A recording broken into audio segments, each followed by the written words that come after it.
So today and tomorrow I'm going to talk to you guys about different ways that math and music can go together. When you guys think of math and music, what are some things that come to mind? Chords, okay. Progression. Progression, yeah. About physics of it. Frequency, yeah. Wavelength, frequency, resonance, harmonics, the overtone series. There's a whole history of the use of math as a composing tool. I'm going to talk to you guys about serialism, assigning notes different numbers. Instead of thinking about keys or different tonal centers, you think about them as numbers and do operations like transformation and addition. First, I was going to show you some different examples of loose relations of math and music. This is something I wrote about, mathematical object. So if you know what it is, shout it out at the end. Don't know much about land and sea. Don't know much about dimension Z. I don't know much about the right hand rule. Don't know what volume is for. But I know if you got me times two.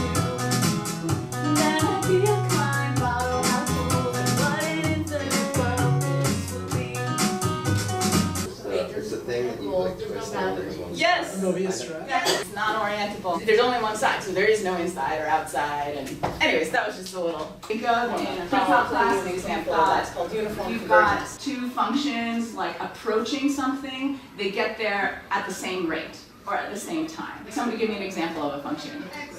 Okay, x squared, right? We've got x squared like this, and then let's say you take negative x squared. You could loosely consider that these two things are uniformly converging towards each other. I wrote a composition that relates to that idea of two functions coming together in an evenly spread way.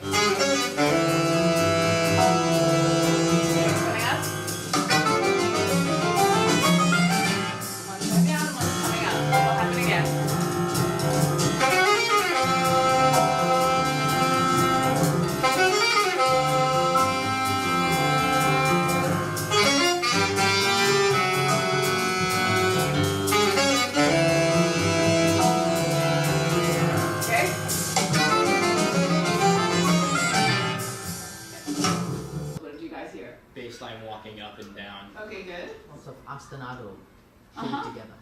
Right. The main place where the two come together is when the bass line is going chromatically up, and I think the saxophone is doing it also, and the tenor saxophone is playing a chromatic scale coming down.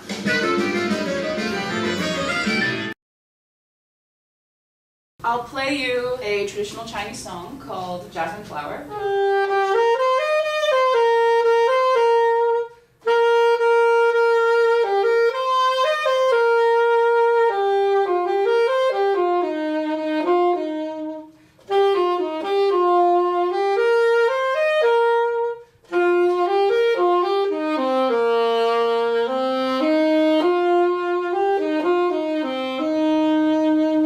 I made a bunch of different arrangements of this tune and related them to different knots. A knot is, imagine taking your headphones or your shoelace. You take the two ends, you twist them up however you want, and then you close them. You can pass it around itself, you can't cut it, and you can't intersect it with itself. So they're basically like a more complicated circle. A knot is just another mathematical object. They're like algebra, X. You can think of knots just like you would think of numbers. There are prime numbers, there are composite numbers. Okay, prime number means you can't divide it by anything other than 1 in itself.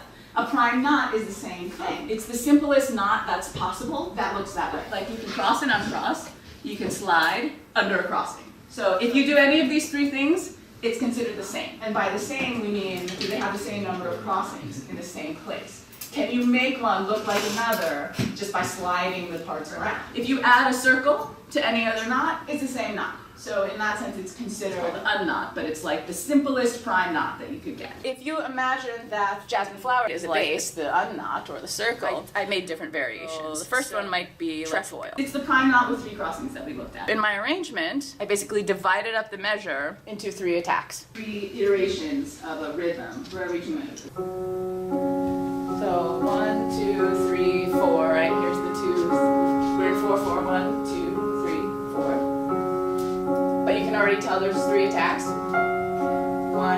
2, 3, 1, 2, 3. 2, 3, 1, 2, 3, 1, 2, 3, 4. It's technically not a quarter, and a quarter.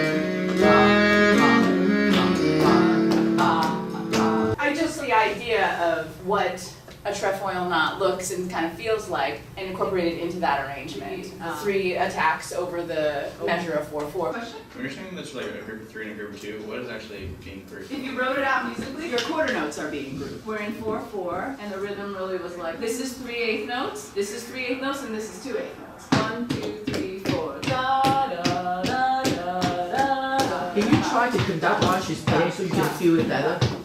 1, 2, 3, 4. Down, in, out, up.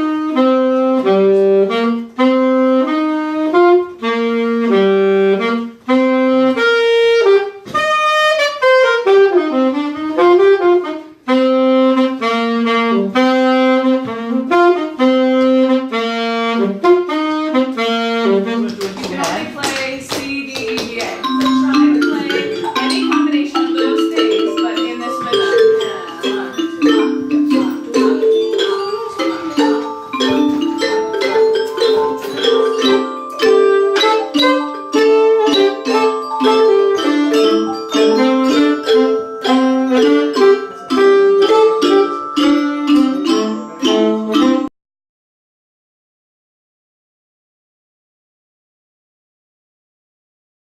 This way of composing that I'm going to show you is much more mathematically rigorous. Okay, instead of thinking about notes as letters, what composers did at the time was they gave them all numbers. So C is 0, C sharp is 1, D is 2, and you can do calculations with them. This is a way of weighing all the notes sort of equally. This is like mod 12 math. It's like counting on a clock. All the numbers below 12 just stay as they are. What's 15 o'clock? 15 hours is really 3. So in mod 12 math, you have 0 through 11, but then 12 becomes 0, 13 becomes 1, 14 becomes 2. How do you figure this out? It's like remainder, right? Yes, you figure out what the remainder is. 23 mod 12 is what's the remainder when 23 is divided by 12. Yeah, what's 52 mod 12? 12 times 4 is 48. So we have a remainder of 4. What happens if I do 61 mod 12? You do 61 divided by 12 is 5 with a remainder of 1. When you do addition, do the addition first. So 5 plus 10 mod 12, that's really like what is 15 mod 12? 3. So you get 3, okay, good. And then 100 minus 35 mod 12 is 5. So there's 2 main operations, transposition and inversion. So basically, transposition is taking one thing and playing it in another key. Since you're going to listen to Jasmine Flower, I'll play it in one key. And then in another key it would be.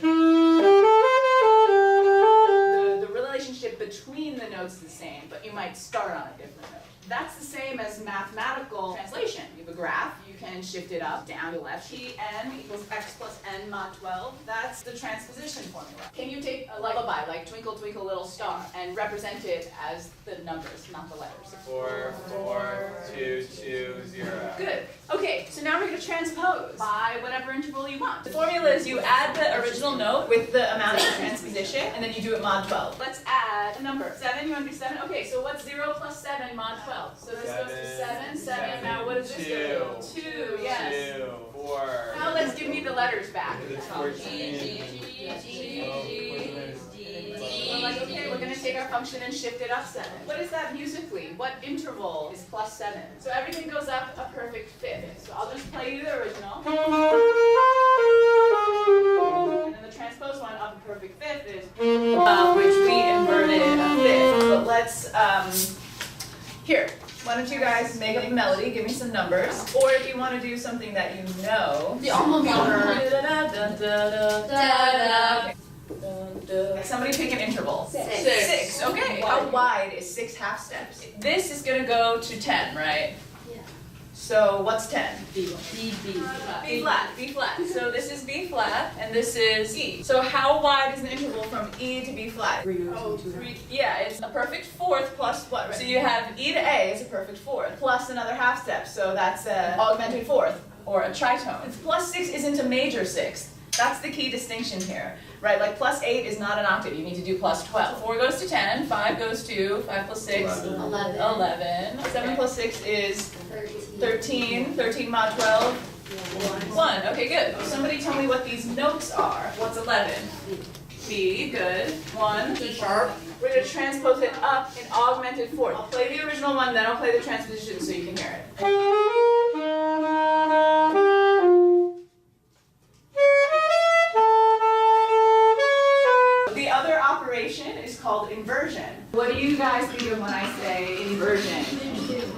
Change the order. Yes, you have a chord and you change the order. So can you play with me an example? Same notes, but a different note is on the bottom. Here, this is like mathematical reflection. You thought about this as a graph. You reflect it over a certain axis. Here's my stack, and let's say I have some notes. If I take this set of notes and reflect it over an axis, I would reflect it going down. This would become A, and so on. Inversion you can think about as reflection across an axis. You can invert around a pitch axis, meaning a note, a particular note, or you can invert the actual intervals. Let's say you've got 0, the note C. I'm going to arbitrarily choose to invert around F sharp, which is 6. To get the inversion of C around F sharp, you do 6 minus 0 mod 12. 6 minus 0 is still 6. What if we invert it around 10? Using this formula, n minus x mod 12, where n is the amount of your inversion and x is the original note. The note 10 goes to what? 6 minus 10 is negative 4. Negative 4 mod 12 is 8. Transposition preserves what the melody sounds like, but when you do inversion, it doesn't sound the same. Why don't you guys do Twinkle Twinkle, and let's just invert around 10. 10 is flat, x is the note, n is the transposition, so it's going to be 10 minus 0 mod 12. This one's going to be 10 minus 7 mod 12. My question for you is this going to sound the same as a Twinkle Little Star? No. No, why not? It's not going to sound the same. Yes, and every time you go up in the melody, you go down in the inverted. So we all remember the original one.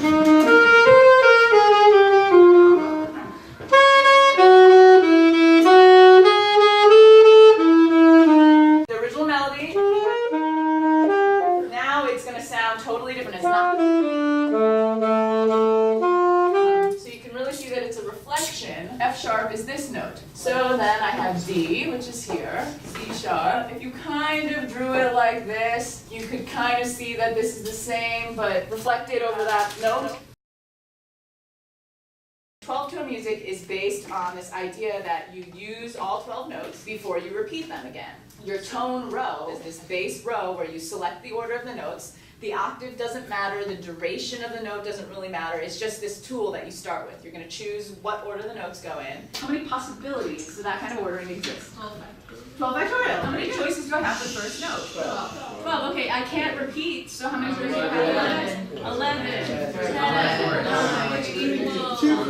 Factorial. And that's about 479 million. That's a lot of different possibilities. And this is just if you use each note one time. You do operations to the row and then you generate a piece of music. There are 4 basic operations. You can have prime, which is the original order that you chose. Retrograde is you reverse the order. Inversion is you invert the intervals, which is a little bit different than this kind of inversion, but I'll show you that. And then retrograde inversion is doing both the inversion of the intervals and playing them backwards. I'm going to give you a prime row. Prime is like your original order. 11, 10, 7, 1, 3, 0, 6, 4, 8, 5. How do we do retrograde? Right, you do them backwards. So you would write it as 5, 8, 4, 6, 9, 2, 0, 3. This inversion is just invert the intervals. So if you went up here, we went down 1 semitone. So we're going to go up 1 semitone instead. So you start on the first note. You go 11, 0, 3. How did you guys do this? Explain it to them. Because going from 11 to 10, you go down 1. That means in the inversion, you have to go up 1. Right. Here it's minus 1. What's the next one? 10. Good. 8. What we did before was we took this whole thing, inverted it around one note. Here we're inverting every interval. Let's just make one up as a class. So give me an order of numbers that you want. You have to use each number once. 8. 7, 9. So this is what? G sharp. That's what you guys came up with. So let's do an operation. What's retrograde? Backwards. So I'll play this backwards. 10, 6, 11.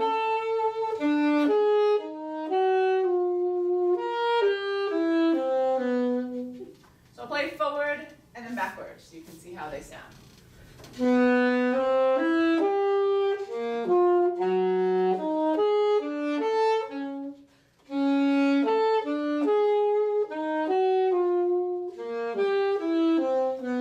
I use the same rhythm. It's hard to hear. And that's the point of this, that it's not that easy to tell, oh, the first thing I played is the same thing as the second thing, but backwards.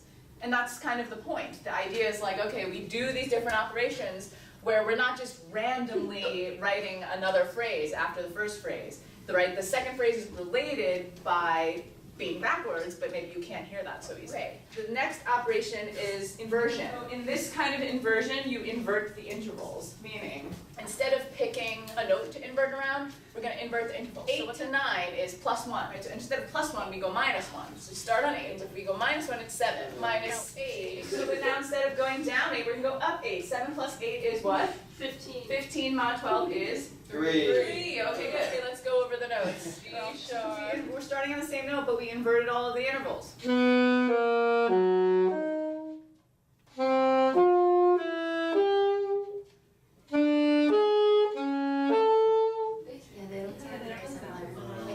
Where does it sound similar? There's actually one area where it sounds really similar. I think where we did the 5, 6, 11, 10. Yes, it's the end. Yeah, the end is this. And here is. Yes, the actual notes are the same, but it's also that the relationship, like you have the 6s and the 5s being close to each other. So retrograde inversion is going to be what? It's just the same thing backwards. 6, 10, 3. So I'll play the inversion and then that one.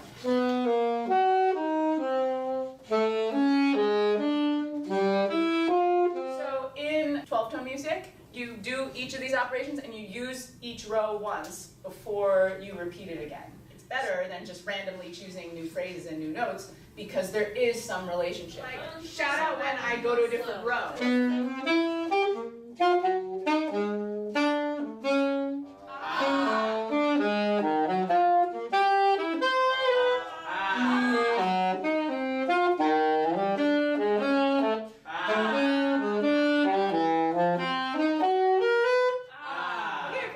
So some last questions for you. How many forms of a prime row exist within a row or a set class? You can repeat notes, you can change the durations, change the rhythm, inverted, and retrograde inverted. That's 4 right there. So you get how many forms of one row? 12 times 4. 48. 48. There are some duplicates due to enharmonic notes, like C sharp and D flat are the same and so on. But you take this number of possible tone rows that we have, but you divide by 48 duplicates, you end up with approximately the number of unique tone rows that exist, which is 985, 920, which is approximately this divided by 48.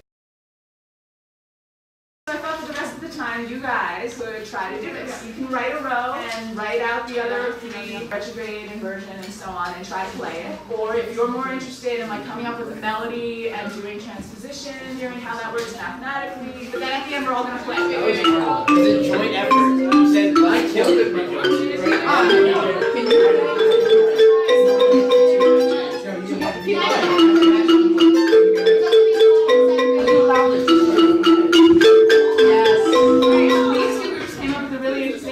Of playing the prime and the retrograde together at the same time.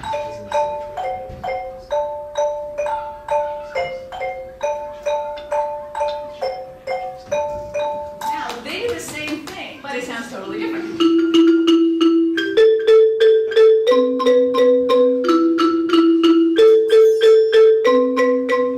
Great. Same idea, they took 3 notes, but why did theirs sound different? It's not just the notes that they chose, it's the intervals between the notes. And they chose a note where the intervals started out a lot closer together, so it sounds a little funny. You want to explain to class what you did? We did the inversion one, and then we used the number 7, and we say like 7 minus 0. So inversion around 7. The original one sounds like this. Now,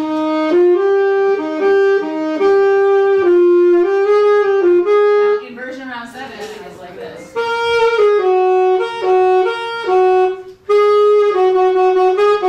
Okay, ready?